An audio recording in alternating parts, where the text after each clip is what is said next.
The Lost Tale of John and the Boulders. Copyright 2023. Written by Richard Hendry. Narrated by Richard Hendry. In a long time before now, a small village rested inside a valley that was protected on all sides by mountains.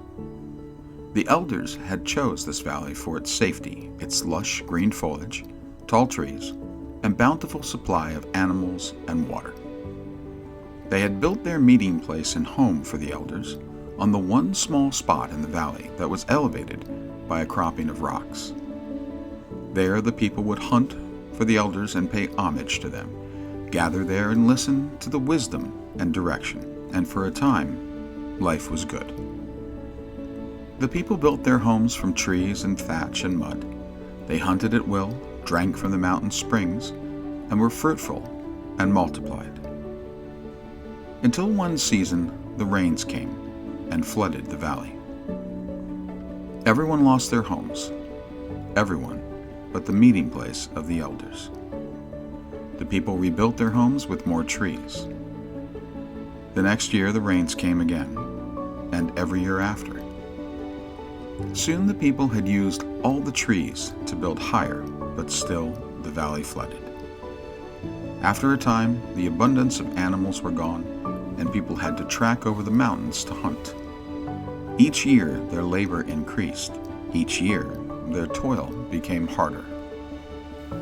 One day, a villager named John was over the mountain hunting and saw that a large amount of boulders had fallen and were resting at the foot of the mountain. When he returned from hunting, he went to the elders and told them. He said that if we could bring the boulders over the mountain, the people could build their homes higher, like the elders' place, and be free from worry, that the forces of nature would not affect them. The elders laughed at John and said it was impossible. They said, "Look at how heavy the boulders are, look at how tall the mountains are, and look at the power of nature." John argued with them, pointing out that they had a safe place, and asked why everyone else should not have that safety. They told him that their home was built on these rocks, and it was sacred, and that they were there to guide the people. They told him, "No man is stronger than a boulder. No man is more powerful than nature. No man is taller than the mountain. We cannot change. We will not change. We will live as we have, and we will endure." John was angry and undeterred. The next day John went over the mountain and picked up a boulder he could carry, and began a long trip up the mountainside, and it was dark by the time he returned with one small boulder. Spent and depressed by the labor it took for such a small success, he went to bed. The next day John went again, this time finding a larger one and rolling it up the mountain. Then he let it go, and it rolled down into the village. Over the next few days, John's work was noticed by the elders. They called for him and told him that he was wasteful with his time and that he was needed to hunt for the village. They said that his efforts should be put into the hunting for the rest of the people. John asked for help. He said that if others would help, it could be done faster. They told him it could not be done, that it was a fool's errand, and they forbade anyone from helping him. Still, John continued to push boulders. Over time, John noticed that each time he stopped to rest, the boulder's weight made the ground beneath them flat, and he did not have to hold them there when he was resting. And he thought that if he had made those areas flatter and bigger, he could bring bigger boulders up. So he did that. And later he noticed that as he rested the bigger boulders on the ridge before pushing them down, it made the ground flat there, and over time lower than the rest of the ridge. In due time, John had enough boulders to build a high foundation for his home, and when the rains came, only his home and the elders' homes were left standing. Seeing the outcome of John's work, the villagers joined John. Over time, the people that followed John saw that their homes were safe now too. As they worked, they made the resting spots bigger and the passage over the top lower until it was the level of the ground on both sides of the mountain.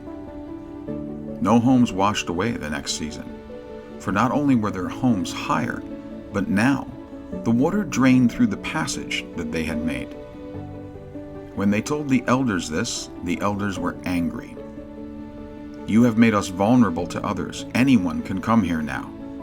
They refused to see the benefit of these changes. In time, animals both big and small made their way into the valley, and hunting was easy again. Without the floodwaters, the trees and foliage returned to the valley, and again, life was good. Many years later, John took a wife and had a son. When John's boy was old enough to understand what his father had done, he asked a few simple questions. "How did you know you could do it? When the elders and everyone else told you that no man is stronger than a boulder, no man is taller than a mountain, and no one is more powerful than nature. Did you ever have doubt?"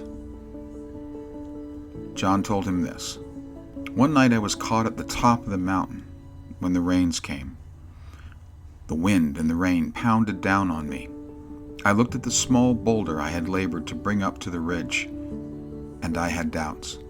I took shelter under a small outcropping of the mountain, and I thought myself foolish for trying. As the storm raged on, the dirt and mud ran down the mountainside. Then the boulder slid back down towards where I had brought it from. I was losing hope. Then it occurred to me that the boulder could not find shelter, but I could. The ground and the mud could not hold in place, but I stood firm and did not slide. And in the morning, when I came out from my shelter, I saw that the boulder had only slid down to a spot I had flattened. And I knew that the mountain could not change, but I could change the mountain. It was then I knew the truth." His son looked confused and asked, "What more truth is there than what the elders know?" John smiled. "The truth is that they were right. I was not stronger than the boulder, or more powerful than nature, or taller than a mountain. I did not need to be any of those things, for if I had strength of will, power of conviction, and above all, the ability to elevate my thinking beyond what I was told was possible, those were the only things I would need to succeed. So now our lives are easier and our toil is less? So is our work done?" the boy asked. John smiled warmly at his son, and he shook his head. "No," he said. "I will not rest until those boulders move themselves. Only then will our toil end." His son laughed. "How can you make that happen?" he asked his father. His father looked right at him with a strong gaze and said, "We, son, how can we make that happen?" This has been The Lost Tale of John and the Boulders, from the FABULATION collection, book by Richard Hendry.